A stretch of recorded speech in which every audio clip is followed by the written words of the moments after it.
everybody. It's Safi and Marco. Dish out on the movies. But today it is me with maybe Marco, who knows, saying something or commenting, whatever. But it is my 10 worst TV seasons of the last decade, which is 2010 to 2019. And number 10 will be the least worst, going down to number 1, which was the worst. Since I didn't watch as much TV as Marco, I had fewer choices to make for this category of worst TV seasons of the last decade. For the most part, it seemed that the worst seasons were usually the last seasons. They either went off the rails, which meant the storylines rapidly veered so far from the original storyline that the show became unrecognizable, or they were in such a big hurry to end that they greatly disappointed fans, or they left storylines open and or just shoved them under the rug as if they had never happened. That is irresponsible and disgusting in my view. And at the end of the decade, agendas became a thing. And I hate that, because they stick out like sore thumbs. So let's get on with it. So you had no dishonorable mentions? I didn't think about it. I'm sorry. I'm just not used to this. She didn't have dishonorable mentions because she didn't watch enough. In fact, her number 10 show, it isn't bad at all. It's just that it's in the top 10 worst because she didn't really have many choices to choose from. So go ahead, Safi. Well, my number 10 was Fargo Season 2. But it did increase its value, which I didn't realize that until Season 3 happened. And that was because of the little African-American boy who was the, what would you call him? The head person in... You mean Season 4? Oh, well... Did you do any research for this video, Safi? Marco, anyway, like I said, it increased its value because it made a significant connection to the other season. But there were a couple of... Season 4. Okay, Season 4. There were a couple of storylines which I totally disagreed with and were really pretty disgusting. The uncle murdering his niece in that one main gang that lived on the ranch and had the head of it was the mother. Oh, you sure did a lot of research. That he murdered his niece and didn't even tell her father. You could call it a punishment with fatal consequences. I think that even played a part in the entire gang's ability to survive, which was not at all. But I thought the uncle's decision to do that was totally egregious. And after everything, the African-American gang leader, who was so smart throughout the entire season, and he basically won. And it looked like he and the one... Who won? The What's his name? African-American leader. What's his name? I can't think of his name. Oh. And he had he had a pair of twins who were like his main people. What were their names? I don't know. Well, one of them did pass away. He was killed. But one survived, and it was him and that guy. And it looks like at the end they're going to win the spoils and live out on this huge ranch, only till you lose it and be confined to a small inner office in the city. After everything he had been through, this was his reward? I guess he was lucky to be alive because a lot of people died. It's a strange explanation for why it's in your worst list. Well, it's number 10. It's not number 1. Okay, number 9 is Psych, Season 8. I thought this was too short, like they just wanted to get it over with. And that was sad, because it was such a good quality show. but turning one character into a biatch who changes back or becomes, quote, forgiving, and adding another character that wasn't even funny doesn't help the quality of a usually very funny show. Number 8, Psych, Season 7. Juliet has a fit because she discovers that Sean is not really psychic. Really. Only now she hadn't figured that until now. Actually, I was shocked that she hadn't figured it out earlier. And he said he was psychic, out of necessity too. Sean was keenly observant and had a superior, almost phenomenal memory, which helped him solve crimes. In some ways, being this observant and having such a great memory was probably a lot more valuable than being just a psychic. This made me so mad that it tarnished the entire season. And another thing about that is the fact that, Juliet was kind of trashed from the beginning. I mean, she was never really that great of a character and that great of a cop. And so it seems to me like she's also jealous because it sort of hurts her ego because it's a realization that he's just a normal guy who's smart and has a great ability. A great actual ability, not like a supernatural one. And so it's kind of like, wah, I'm not as talented as him, wah. And like she's terrible in that season. But the thing is that I never really liked her except for like in the first couple of seasons. Well, I don't know. I mean, she was being with all these other guys and doing all that to him, and she was rejecting him, and it's like, why are we supposed to like her at all? I don't know, but that is my number 8. Okay. Number 7, Alienist Season 1. Ugh. Oy vey. Thanks, Safi. I'm not Jewish, but this is my exasperation saying. This may have been one of the first times I've seen this agenda, blatant shtick routine. Or maybe because I read the book and the insertion of fake storylines really pissed me off. Years ago, I read the book, and because of what I saw in the show, I decided to audio read it again, and then I actually got the book out and flipped the book pages to check on some things that I was seeing. When I did that, I became really angry. And from what I read in other sources, Caleb Carr, the author, was none too happy either. First, the agenda sizing really irritated me. Making Sarah the primary character so we could overly feminize the story or whatever, feminazi side the story, or I don't know. I don't want to be that crappy, but enough already. I am from the 70s. I am not anti-feminist. I just don't believe in weighting down the story or changing it to fit an agenda.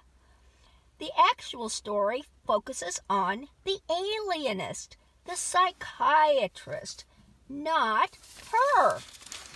I appreciated the part about a woman investigator. I even did my own research on the subject. By the way, Caleb Carr is a military historian, a professor, and has written books on the subject. The really bad, egregious, terrible, disgusting thing that I witnessed is something that never happened in the book. What was the really, really, really bad thing, Safi? Well, this was another agenda, which I don't get, and this is what I mean about sticking out like a sore thumb. Yeah. Cyrus's niece, and I hope I got the relationship right, came to the hospital to visit him. He'd been severely beaten, almost killed, and accused the psychiatrist of treating Cyrus like a slave, or something like that. But something like he was just using him to be like a slave person. That really made me mad, because it was farther from the truth. That was such a negative agenda thing that was inserted. And upon hearing her pronouncement, I felt like I just sat on a tack.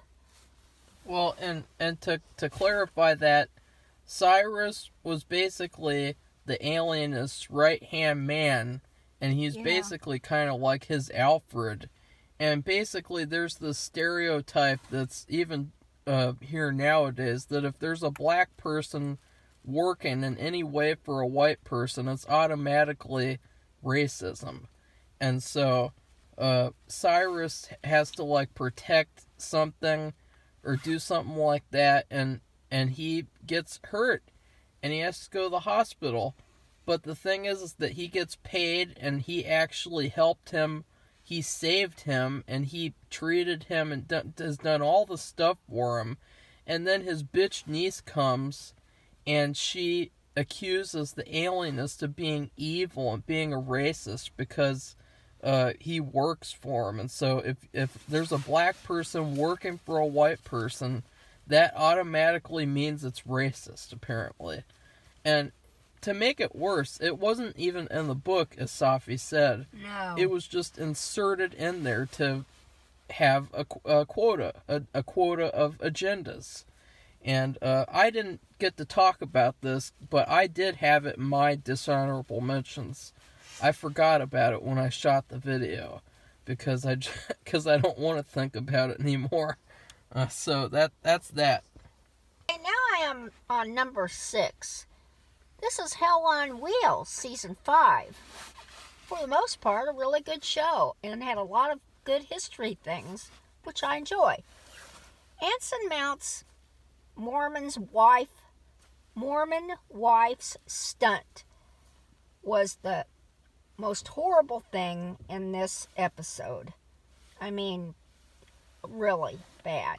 What did she do? After spending months and months, he even changed his job, where he was working for the other side of the railroad, to look for his wife, because they had got where she was staying, they had been infected with smallpox. And so, like, we're in this pandemic, only different, everybody's moving around and hiding out someplace, and then other people are dying right and left. Well, so he went all the way out west looking for her. Well, guess what? He discovers that she's safe, and that's good, right? Nope. And, well, and more importantly, their son is also safe. And when I say safe, they're not sick. They're completely well. They haven't been hurt. So that's a good thing. But guess what? She decided to take on a new Mormon husband. Oh, wow. And even the best thing, Anson should just go away and forget about her. And also, the best thing of all, forget that he even had a son. This just made me sick and was completely unforgivable. And what's even funnier is that that bitch Mormon wife, the whole reason she even went to run away was because when she was living with him in the main city that they were in Season 4, she didn't like it, and she didn't like the people. And so he basically just told her to go stay at the Mormon fort for a while. With her family. To also be safe from danger. And so the whole reason that she even had to go back there to begin with, and then she had to run away, is all because of her. And because she, is retarded. And she's just the worst. And her whole character is just, ugh. But it's mostly because of the acting. I mean, maybe if the character was played by a good actress, it would have been better. And then also the whole thing of where she just finds a new husband is just sickening. And, you know, we went through an entire half of a season to get to that point, and then what's our reward? She found a new husband. That's just ridiculous. And that he can never see his son again. Yeah. Ugh. Ugh. Okay, I'm on number 5. The Good Wife, Season 6. This may have been one of the few shows where the final episode is not the worst, or final season is not the worst season. Kalinda was a cool female character, and she was driven off the show. She was the firm's investigator. She wore really cool leather outfits and she was an excellent investigator, but got into trouble with Alicia and the mob.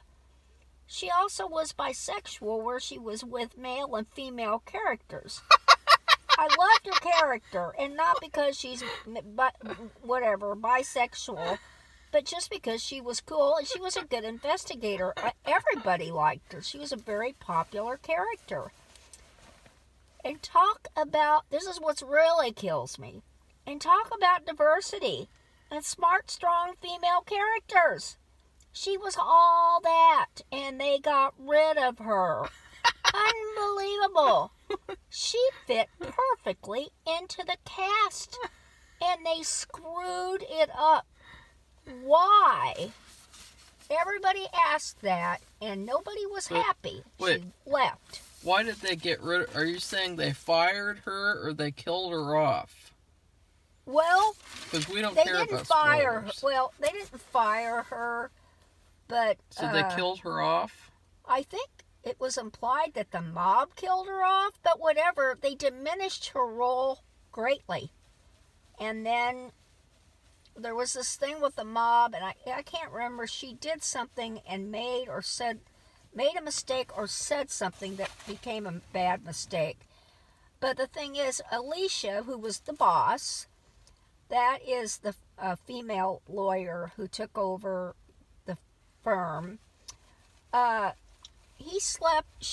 Kalinda slept with her husband 1,000,000 years before, not a million years, but before she got to be friends with Alicia, and her husband had slept with a bunch of people, and they split. There's just a whole thing. But she found out, and so they were really good friends with each other, and when she found out, their relationship was over as friends. And then there's this thing with the mob, which I can't remember exactly what happened, but she did something It sounds to me like it's just a problem that they killed her off, but the thing is that that's a consistent problem for a lot of shows. In fact, in The Walking Dead, they killed these two characters off, and as soon as they did that, people stopped watching, even though those people got killed in the comics, and people kept on reading the comics. But the point is that I think that it should just be a general rule for a lot of TV shows that you don't kill off good characters until the last season. Because I think if you kill them off too early, like a lot of shows have done, it kind of like just ruins things and makes people feel like, ugh, like what's there to watch anymore? My favorite characters are gone. Well, it's just the fact that here we are, agendicizing. This is my word. I don't think it's a real word. They want more diversity, which I'm all for. They want women, strong female characters. I'm not for and, that either. I could list a lot more, but the thing is, it just came with the show naturally. Yeah. And it played really well for a long time, and then all this stuff happened, like, oh, well, we can't have that anymore. And I don't get it. They're doing this intentionally on other shows. They just kind of stick them in like they're putting an olive here, and a piece of tomato there, and a piece of onion there, and, maybe they'll add some hot pepper flakes. Well, give me a break, okay? This was all natural, and they get rid of it. I don't get it. And they're fulfilling two, quote, agendas. Strong female characters and diversity because she's Indian. Number 4. Uh-oh, we're getting to the worst. This is Better Call Saul, Season 4. I'm saying what Marco's saying. He says it better, though. Instead of getting better, the show is deteriorating, either in storyline and or character. Mike kills the German guy because he made Gus mad. Gus is turning into Darth Vader. And the other thing is, we seem to be focusing more on Kim and what she wants and does. So what's the deal here? The show is called Better Call Saul, not Better Call Kim or Better Call Gus. And we were very disappointed in Season 4, and we were actually disappointed in Season 5 as well. And Safi was very upset when she couldn't put Season 5 on her list. Yeah, really. Because it's not a part of the 2010s decade, so that was pretty funny. I mean, it's gotten so bad now, and that's another thing. With this whole rushing things to an end, okay, we have 5 seasons of this show. Let's say it ended after these measly 5 seasons. That would be 2 seasons that were fantastic, 1 season that was good, and then 2 seasons that were terrible. Is that a really good ratio of good and bad seasons? It's just bullshit, this whole thing where, like, we gotta end a show, like, after 5 measly seasons because we don't want it to get bad. That's just ridiculous. Number 3, Hell on Wheels, Season 3. Anson has sex with an underage Mormon girl, and she gets pregnant. Need I say more? Well, they look at each other across the table, Safi. Yeah, and? Well, you know, it's like, it's an unwritten rule in TV shows and movies that when 2 characters stare at each other at a table, that means that they need to have sex. Well, I'm sorry. She was an underage girl, and remember the last one I talked about? That was her. She became his wife, and, I mean, he was married. And didn't he have a child? Yeah. And they were murdered. Yeah. They were both murdered. And it wasn't that long ago. And that was another issue for the show, was that after a while they had this bullshit story where he suddenly doesn't care about his dead family anymore, and he doesn't want revenge for them anymore. He just wants to build the railroad and be with the Mormon woman or some other woman, like the teenage Chinese girl. So it's like they just kept on, they almost like forgot and tried to cover up the fact that the early seasons even happened by like changing the story and changing his character. And I mean, this came out of nowhere. I wasn't even kidding about, they literally just sit at a dinner table and stare at each other, and then we see them having sex in a barn out of nowhere. It's like, what the hell? Like, age didn't matter back then, but they could have at least made it to where it made sense. Like, it could have made sense. I mean, you didn't have to have him, this character, just sitting at a table, and then he decides out of nowhere to have sex with this girl, this random girl. Right, Safi? Like, wouldn't it have been fine if they just had it make sense? I just didn't think it needed to happen at all, but I guess they had to stick that in, not for that time, but the other part of the storyline, where he makes it out west, and how did he decide to go out west? Because he was looking for her. Well, it was a really good twist. Basically, we don't see that character the whole season. And then in the finale, he gets kidnapped by the Mormons. And we find out that she actually got pregnant. And it's a surprise. It's a twist. And it's really good. I really liked that finale. So I actually liked the result of that stupid plot. But I just wish that they had done the plot better of him getting to that point. Okay, number 2. Yay. Sleepy Hollow. Season what? Last season. Is that 2, 3, 4? I think it might be 3. I wish I would have written it down, but they didn't get a big chance. So, I loved this show. It was a great idea. Because we have ancestors that go all the way back to the 1600s. And so we had ones that were there for the Revolutionary War and all the other significant events of the history of our country, including the creation of this country. And so this was a show about a British person who helped George Washington and began like serving on the as a spy and the Americans.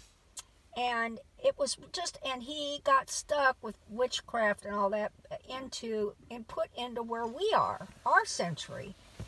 And so it was all about his trying to, quote, fit in, and cars and airplanes and plastic and African Americans not being slaves. I mean, just the whole, everything. I mean, you can imagine everything that you do, you eat, what you do, how you talk, everything would be such a weird thing. But anyway, what happened in this season, Safi? Season was the creator of it like I said, he had a magnificent idea, but I think he ran out.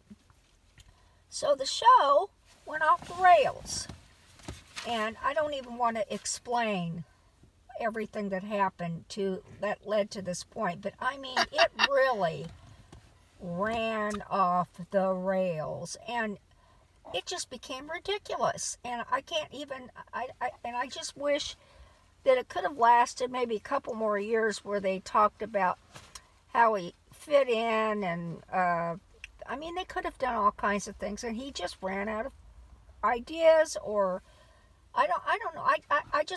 He really, I think I heard or saw or something and interviewed, and he was very excited about it, but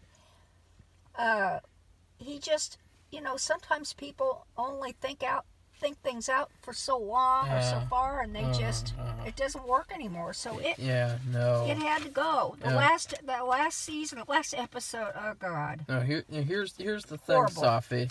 If you're a writer and you're writing a TV show and you can't think past 2 seasons, then you need to get a new profession. Well, I don't know if he'd been doing that for very long. I don't care. When people pitch TV shows nowadays, they pitch series. They don't pitch a season or an episode. They pitch an idea that's so broad that they can last 10 seasons like a show should. And so if this guy pitched a show only thinking out 2 seasons, then he's a piece of shit writer. Well, yeah, it's a real shame because here we go. They had lots of diversity and strong female characters, but they made it had to have, for him to be in our century when he was back during the Revolutionary War, there had to be some magical, supernatural thing, bent, whatever. Okay. But still, what they did to it, they stomped on it and destroyed it. Because last season was just, you couldn't watch without cringing. And you watched all the way to the last episode? Yes, I did. Okay, well, this is my number 1, Hannibal, final season. Talk about going off the rails again, and where are we? We're in a final season. Like I said at the very beginning, that most of these choices were shows that went so far astray in their final season they weren't even almost recognizable. Well, he was also rushing because he took ideas for 3 separate seasons and he combined them into 1. So he was also rushing. Yes, and that's a shame, but some of the things that he did had nothing to do with rushing. It had to do with, I don't know if he's getting back to getting back at the whoever there's getting back at, because he had to do this. Like you said, he had to rush and put 3. No, he wanted to rush. He decided to rush. Oh. He said originally he was going to do 3 original seasons. And then he was going to do all the books. And then he was going to do an original ending. And instead of that, he combined 3 of those seasons into 1.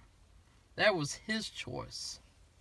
Okay, well, he did this thing with his artistry. Now, the things were, at the very beginning of Hannibal, they had all these crime scenes, and they were artfully put together of bodies, multiple bodies, or maybe one body.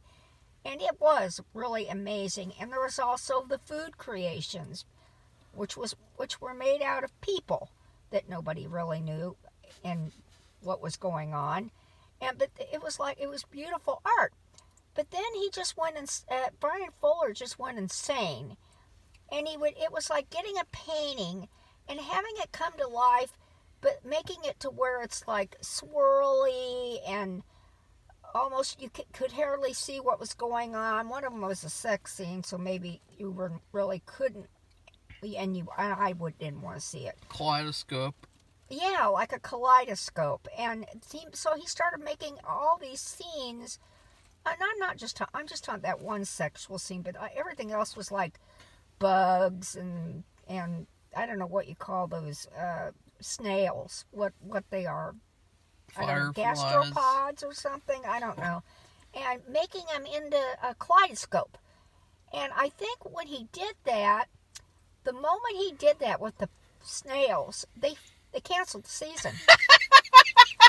And even after that, didn't you say they made 10? It was 10 episodes. It was quite a few episodes after that. But then the story went off the rails so badly. But Marco says that some of the storylines within it did happen in the book. Marco has read all the books. I read that one where he took the head off of that Hannibal while they were eating dinner. He took the head off of one of the characters. That's from Hannibal. And they put that. I told you they did Red Dragon, the story of Red Dragon, which was the guy and that blind girl, and then they did the story of Hannibal where they go to Italy and then they get kidnapped and they have to escape. And then they did like an original, quote, original story at the beginning where it was just kind of like, I wouldn't even call that an original story, honestly. Sorry. Well, anyway, I was really almost offended because I just thought it was so stupid. It just made me sick. And I think Brian Fuller became full of himself. Because all he did, he turned the story into a mockery of what it was really about. And focused on doing an art show for the rest of the time. And I guess the last episode Marco really liked. And, No, I didn't. No, the one where the psychiatrist who decided she loved Hannibal. I said I liked... her leg. No, I said I liked moments. Oh. I liked little moments. I liked the first episode a lot. I liked the 4th episode. And then I liked the 7th episode because it's enjoyable. But I had huge problems with it. But still, I hate the whole season because it feels like they're rushing once again. And it feels like I would have rather have seen what originally the season was supposed to be. Which is originally it was going to be Hannibal, Will, and Abigail. And they go to his childhood castle home, and they stay with David Bowie, who's Hannibal's uncle. And it was going to all be centered around that. And doesn't that sound a million times better? Yeah, but he was sick.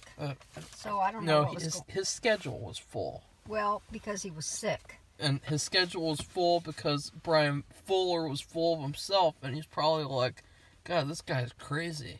He has horrible ideas. So, the worst thing was with Will and Hannibal.